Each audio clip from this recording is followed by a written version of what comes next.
His beard is leaves, his hair ivy. He rings in the spring with a twinkle and a bow, and whispers life into withered vines. He is the shepherd of the forest and of the garden, watching over all of us and helping us grow, outside and within. Maybe you too, staring out through the branches, have seen his face. If not, you may be in luck, because today we go looking for him. I'm Johnny the Folklore Guy, and I'm searching for the Green Man.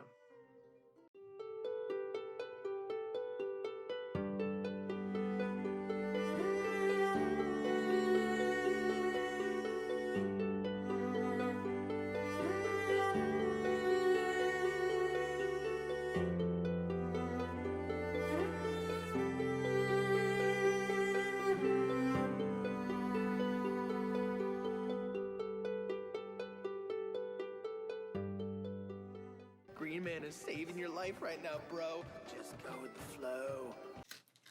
No, not that Green Man. Cut. We can't make that joke. That joke's already been made. Scarlet Ravenswood made that joke on her channel. Make a different joke. Oh, I'm sure they won't mind if we borrow that joke. After all, I think everybody's made that connection between those two very different green men. No, we will be talking about the traditional Green Man, the original Green Man, he who brings in the spring. For those who don't know, the Green Man is an ancient motif that resounds throughout many old cultures, arts, and traditions. And unlike other pagan and folk traditions, these varieties likely grew independently or organically apart from each other, much like depictions of demons or sea monsters or whatever this is. And despite this diverse myriad of green men throughout the world in every culture, we'll be focusing on the British and Celtic tradition of the folk deity. Now, as it is Folktober and the beginning of autumn and the changing of the seasons and the color of the leaves, it might be a strange decision to do a video on the Green Man. But after all, I suppose it's an appropriate starting off point as our videos grow darker and gloomier and grayer and oranger throughout the month. Now let's dive right in with the origins.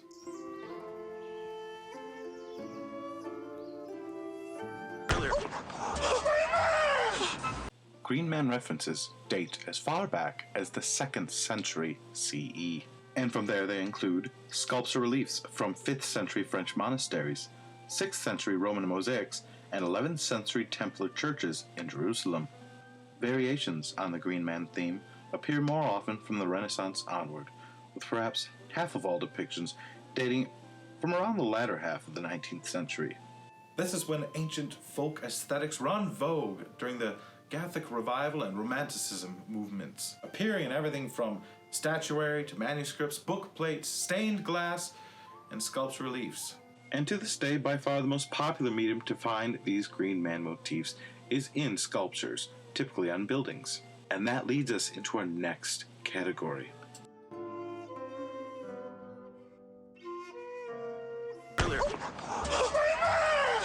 Despite its pagan symbolism, the Green Man is used more often as a Christian religious device, often placed in and on churches alongside biblical figures, the saints, and gargoyles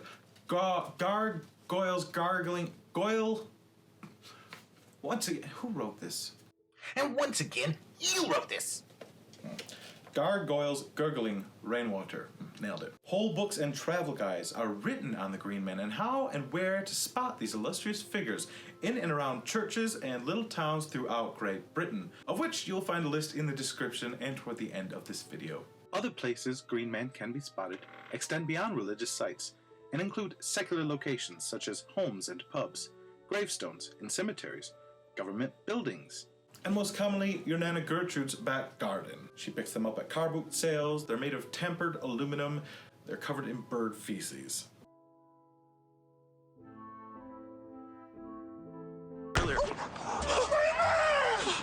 The Green Man is said to draw archetypal parallels with many other historical green mythological figures, both inspired by and an inspiration to the Green Man.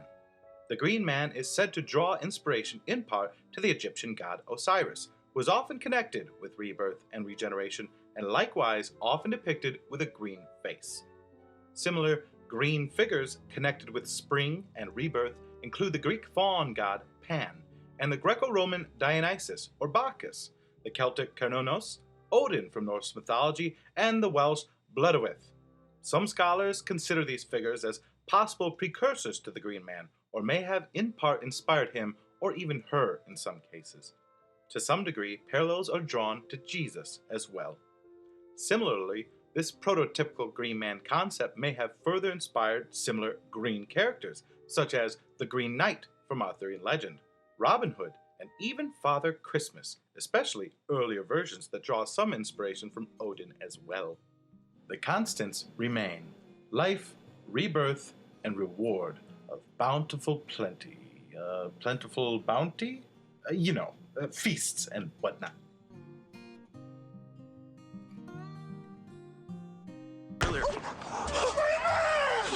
These old images of the Green Man range in many matters and compositions, from just the head to full body. Primarily speaking, facial reliefs are the most common, and they can be divided into three primary types. The quintessential Green Man depicts a placid face, whose hair and facial hair comprises leaves and vines. This we refer to as the foliate head.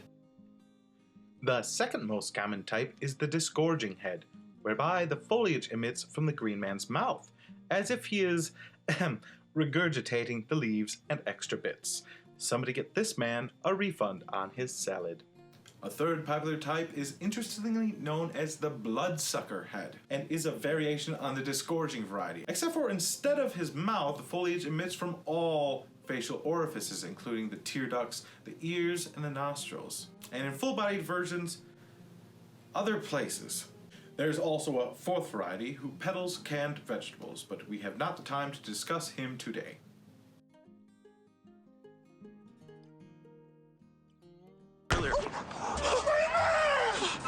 While the Green Man may not be as household in fame as, say, the Batman, his relevance has not subsided one bit. Green Man figures can be spotted throughout pop culture. In film and television with the likes of the classic Wicker Man movie, Hellier, The Odd Life of Timothy Green, and The Chilling Adventures of Sabrina. In books of fantasy and supernatural from authors such as Kenneth Grahame, J.R.R. Tolkien, Robert Jordan, and Stephen Fry. And in music, most famously the song Jack in the Green by Jethro Tull, but more personally important to me, the song Green Man by Typo Negative from their album October Rust, which first introduced me to the legend. Artists produce Green Man-inspired works more often now than in the previous 6 centuries combined. And you'll find plenty of cosplayers donning foliated masks and outfits at Renaissance fairs and music festivals throughout the world. Though a figure of folklore from centuries past, the Green Man's presence in our periphery today and tomorrow proves that his abilities for rebirth and rejuvenation are just as powerful now as ever. So bear in mind, the next time you stroll among the trees and the vines, that you are not alone, and no matter how stagnant or dead you feel inside, growth and rebirth awaits you just around the bend. I've been Johnny, wishing you a happy springtime from my neck of the woods.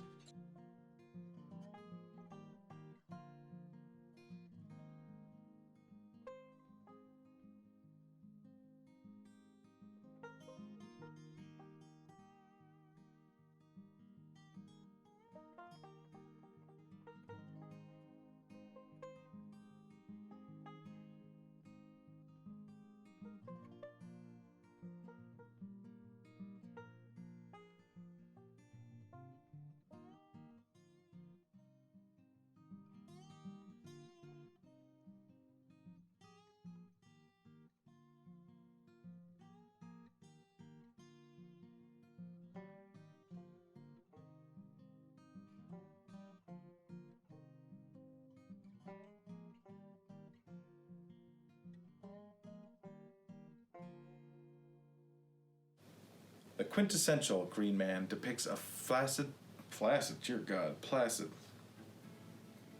The quintessential